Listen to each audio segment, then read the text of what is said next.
Matthew Jung says an independent panel should focus its probe on the shortened steel bars at Hong Hom Station. And 3 bodies found in a Tuen Mun apartment.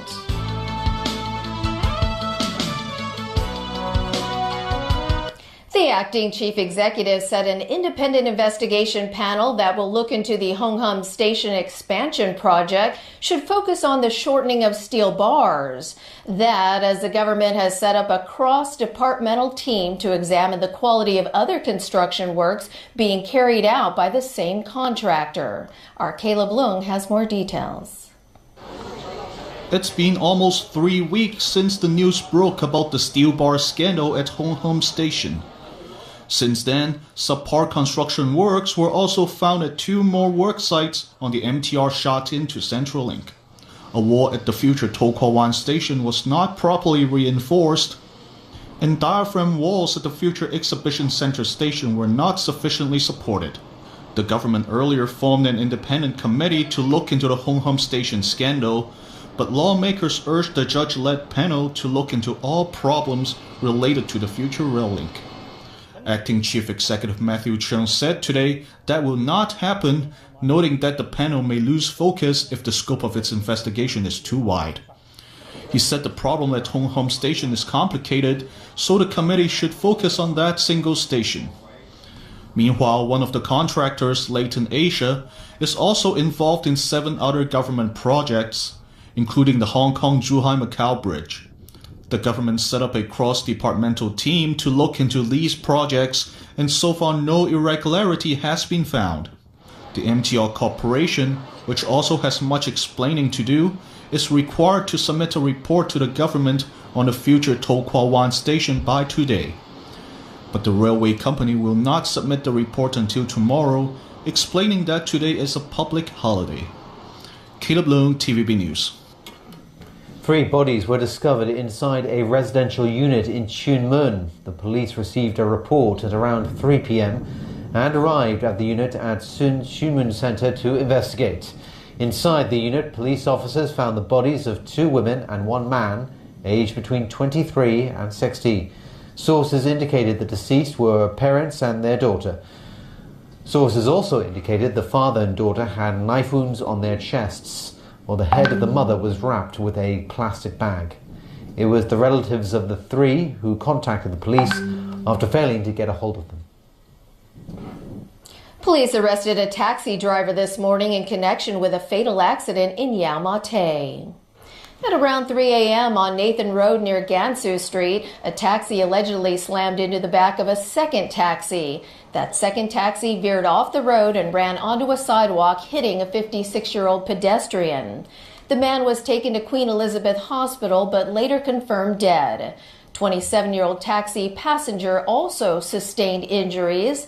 The 23-year-old driver of the first taxi was arrested on suspicion of dangerous driving causing death. Overseas again, 1 person was killed and 3 others were injured in the Netherlands after a van ran into a crowd of music festival revelers. Police later arrested the van driver, who drove away from the scene. It happened several hours after the headline act by R&B artist Bruno Mars, who performed for 70,000 at the 3-day Pinkpop Festival. Police say the street where the incident happened had been closed for forensic investigations. Pinkpop is traditionally the country's largest music festival, held in a small town near the German and Belgian borders. Protests were staged outside U.S. detention centers where children are separated from their parents who are caught trying to sneak into America illegally. But both the Trump administration and border authorities defend the policy. Hundreds of immigrant families are taken to Border Patrol facilities like this one in Texas once they are caught crossing the border illegally. While parents are held with their children inside, when they have to go to court, their children are held in a different area. Angry protesters call that discrimination, saying the Trump administration's immigration policy is tearing children from their parents. Now we're becoming, this second-class country where these individuals who are coming here for a better life are now just finding the dark side, like the underbelly of the racism. This is a cruel policy. It amounts to state-sponsored child abuse. Donald Trump created it, and Donald Trump should fix it immediately. Democrats in Congress are equally outraged. The Bush administration and the Obama administration faced issues like these, and in both those administrations they decided that there was one place they would never go, and that was to separate families. What we're doing as a nation is inflicting enormous harm on these kids and on the parents when it's totally unnecessary during this time when they're waiting for their asylum hearing. But U.S. Border Patrol authorities insist there's no discrimination. This same policy applies to U.S. citizens as well.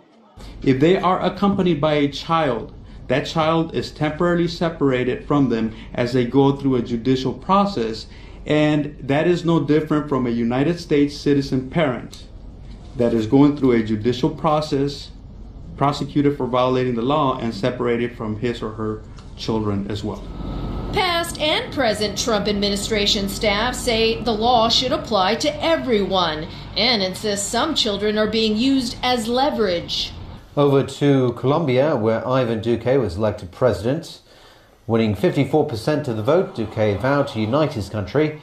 He's the son of a former governor and energy minister. Friends say he's wanted to be president since he was a child. His winning votes put him 12 points ahead of former leftist guerrilla Gustavo Petro. Still, 41-year-old Duque will face significant challenges, including a soaring cocaine problem. He'll also inherit a country scarred by 5 decades of a bloody armed conflict with the Revolutionary Armed Forces of Colombia. When he takes office in August, he'll be Colombia's youngest president in more than a century.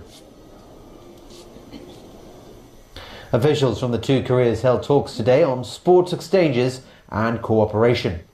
The delegations met at the border village of Panmunjom to plan an inter-Korean basketball match. The two sides also talked about the possibility of forming joint teams for certain events in the Asian Games to be held in Indonesia in August.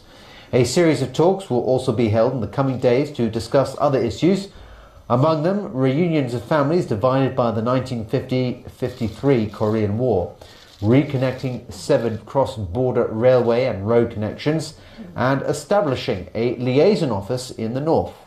Just last week, military generals from the two sides also met and agreed to restore hotline communication channels. And still ahead on our news tonight, a shortage of lifeguards at government swimming pools and beaches. Barrister Kevin Egan dies at the age of 70. And dragon boat races across the city.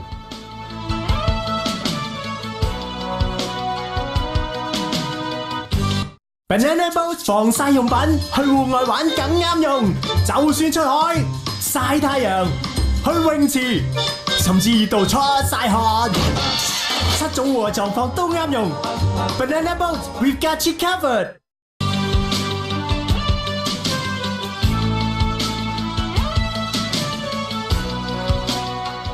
Welcome back. A shortage of lifeguards is upsetting swimming pool visitors.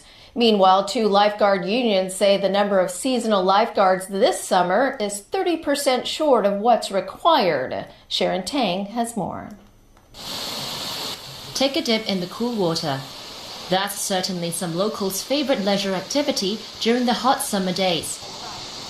But on this particular weekend, certain facilities of this swimming pool were closed. There's really nothing we can do.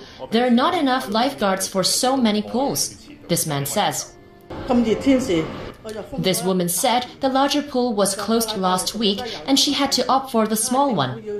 Lifeguard unions recently collected data from 44 swimming pools under the Leisure and Cultural Services Department, or LCSD. Up until the 1st of June, 5 of them were severely short of lifeguards. Part of the services were affected. As for the 41 beaches in Hong Kong, 3 of them have the same problem. So how short-handed do the lifeguards think they are? These lifeguards at Clearwater Bay Beach said during their lunch hours on weekdays, they have to shut down one of the lookout towers or halt their patrolling duties on board rescue boats. Lifeguards General Union Chairman Tang Zi-on said for now, some of them have to work for 13 days in a row. He also added that depriving lifeguards of their resting time would eventually affect their level of concentration. In recent years, the LCSD has hired more than 900 seasonal lifeguards during the time when swimming pools are crowded with people. But up until the start of this month, only 657 seasonal lifeguards were hired, fewer than last year's 690. For those who wish to save themselves from disappointments, the lifeguard unions suggest visitors should ask beforehand to see if certain facilities of the pools are closed. Sharon Tang, TVB News. Prominent barrister Kevin Egan has died at the age of 70. Egan was said to have suffered a relapse of throat cancer earlier this month and had undergone surgery. He had briefly represented a mainland woman who illegally took photos during a High Court hearing related to the 2014 pro-democracy Occupy protests. The Australian said he agreed to help Tang Lin Ning out of sympathy after she confronted him in a lift. Egan himself also got into legal troubles before. He was given a 30-month jail term in 2006 after being accused of attempting to disclose the identity of a witness to a reporter. He appealed and the conviction was overturned.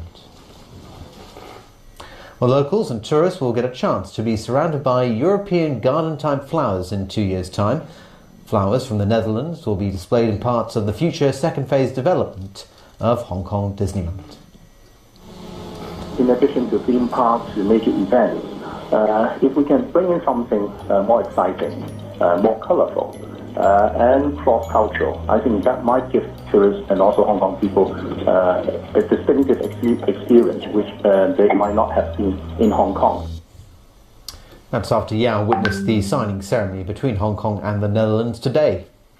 The flower garden, which will have more than 80 types of flowers, including tulips, is expected to open to the public in 2020. And today is the Tunung Festival, and tens of thousands of Hong Kongers flocked to dragon boat races across the city. Our Kana Chu was at the biggest one in Stanley. It's that time of the year again. As it has been with previous years, the International Dragon Boat Championships at Stanley attracted thousands of locals and foreigners. This year, more than 6,000 rowers from 260 teams took part. We've prepared 16 weeks for this. Our objective is never to win, it's always to race well and to race well as a team. I think the team has a lot of pride in themselves. Everybody works really hard during the day, and we also work hard out here on the water. We're going to take the whole thing. We're going to win it all. We're going to win it all. Many parents brought their children along to the family-friendly occasion. I bring both of my daughter here because I want them to familiarize with Chinese traditional culture, and this culture has been participated with international players. Some participants also took part in the event's fancy dress contest to support their teams. Fair Income has been around for 11 years, and we have participated in every single costumes competition here in Stanley, and we have been winning the competition for many years. Last year we were also first place, so we take this very seriously. The coolness of the water hardly calms the excitement of both rowers and spectators. For participants especially, they said that the event has brought them closer together. Up north in Tai Po, there were 95 teams competing. With the mercury soaring to 31 degrees during the day, many spectators have their umbrellas to thank.